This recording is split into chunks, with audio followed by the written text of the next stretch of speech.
नमस्कार मेरे प्यारे प्यारे मित्रों राधे राधे। आज मैं आपको बताने वाली हूँ अजब और ठाकुर जी की कहानी के कैसे ठाकुर जी अपने प्रिय व्रज को त्याग कर राजस्थान नाटक द्वारा पहुंचे। ये कहानी बहुत ही इंटरेस्टिंग है, थोड़ा ध्यान से सुनना। चलो मैं आपको बताती हूँ। राजस्थान की एक राजकुमारी थी जिसका नाम था अजब। वो एक बार अपने बाबा के साथ व्रज गई। उनने भगवान के दर्शन करे। उनको उनका स्वरूप बहुत ही मनमोहक लगा। वो उनके स्वरूप में रंग गई। फिर जब उनके घर जाने की बारी आई फिर वो चली गई, लेकिन उनको थोड़े दिन बाद बहुत ही ज़्यादा बुखार आने लगा। और फिर राजा ने ऐसा होता गया तो फिर राजा ने बहुत सारा आयुर्वेदा दिया, सारे डॉक्टर्स को दिखाया, दवाई दी, लेकिन कुछ नहीं हुआ, बल्कि वो तो बुखार और दिन पे दिन बढ़ते जा रहा था। तो फिर अजब ने कहा कि बाबा, ये बुखार कोई साधारण नहीं है, ये तो मेरे प्रति ठाकुर जी से कितना प्रेम है ये दर्शाता है। मैं जब ठाकुर जी के दर्शन करूंगी तभी ये मेरा बुखार उतरेगा। मेरे को व्रज में हमेशा के लिए रहने जाना है। तो ये सुनते से ही राजा बोले, नहीं, तुम नहीं जा सकती, तुम तो एक राजकुमारी हो, तुम वहां जाके एक दासी की तरह रहोगी, ऐसा संभव नहीं है, तुम नहीं जा सकती। फिर थोड़े दिन बाद वो बुखार और बढ़ गया तो राजा ने कहा कि ठीक है, तुम जाओ, पर मात्र 4 दिन के लिए, तुम हमेशा के लिए रहने नहीं जा सकती। तो 4 दिन के लिए भगवान के पास गई, उनने दर्शन करा और उनने फिर सोचा, उनने प्रार्थना करी कि हे भगवान, मेरे बाबा तो नहीं मान रहे हैं, मेरे को आपके साथ रहना है, मेरे बाबा तो नहीं मान रहे हैं यहाँ पे रहने के लिए, प्लीज़ क्या आप मेरे साथ मेरे महल चलोगे? तो बस अब ठाकुर जी ने तो कुछ नहीं बोला, वो तो बस ऐसे मूर्ति की तरह मुस्कुराते हुए खड़े रहे। तो अब अजब को बहुत ही ज़्यादा बुरा लगा। वो उन्होंने आसपास देखा, एक पंडित जी बैठे थे, तो वो रोई। फिर एक पंडित जी ने कहा क्या हुआ? तो वो अजब कहती है कि मेरे को ठाकुर जी के साथ रहना है, लेकिन ना ही मेरे बाबा मान रहे हैं और ना ही मेरे ठाकुर जी कुछ कह रहे हैं। तो फिर पंडित जी कहते हैं कि तुम कोई अपनी कला से या फिर नाच गाने से उनको प्रसन्न करो, फिर वो शायद चल जाए।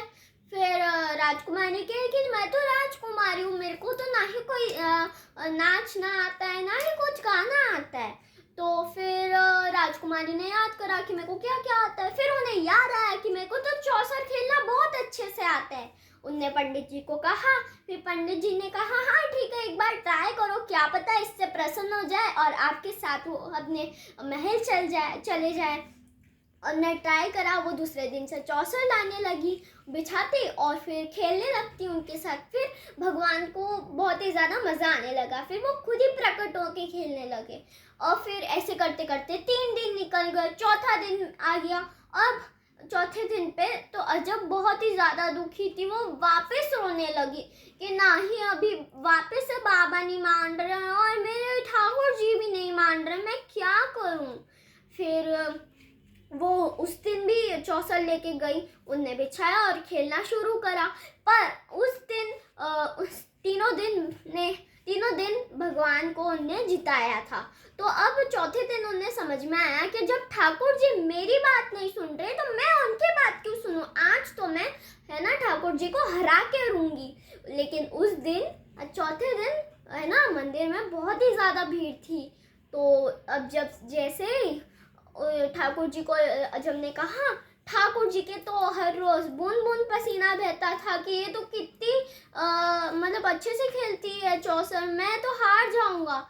हर रोज तो बूंद बूंद गिरता था, पर जैसे ही उनको पता चला कि आज के दिन तो ये हरा ही देगी, तब तो उनके तो पूरे कपड़े ही गीले हो गए पसीने से। फिर जब उनने सुना कि आजू बाजू के लोग ये सुनते थे कि आज अजब उनको हराएगी, नारे लगाने लग गए कि नहीं नहीं, मेरे ठाकुर जीतेंगे। ये सुनकर ठाकुर जी और घबरा गए, उनके और कपड़े गीले हो गए। फिर वो प्रकट हुए, डरते डरते वो बैठे, फिर इधर उधर देख के वो खेलने लगे।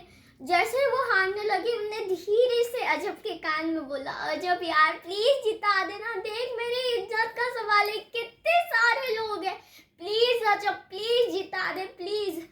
फिर अजब ने कहा, हाँ ठीक है, मैं जिता दूंगी, पर तुम्हें एक मेरे को प्रॉमिस देना होएगा।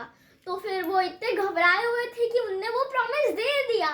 फिर आखिरी गोटी में वो अजम ने ठाकुर जी को जिता दिया। फिर ठाकुर जी तो ऐसे शांति आई उन्हें, हाश मेरे तो आज इज्जत ही चली जाती, कितने सारे लोग थे आज मंदिर में। फिर सारे लोग अपने घर चले गए, आखिरी बचा अजब और फिर ठाकुर जी। ठाकुर जी तो खुशी के मारे नाचने ही लगे थे।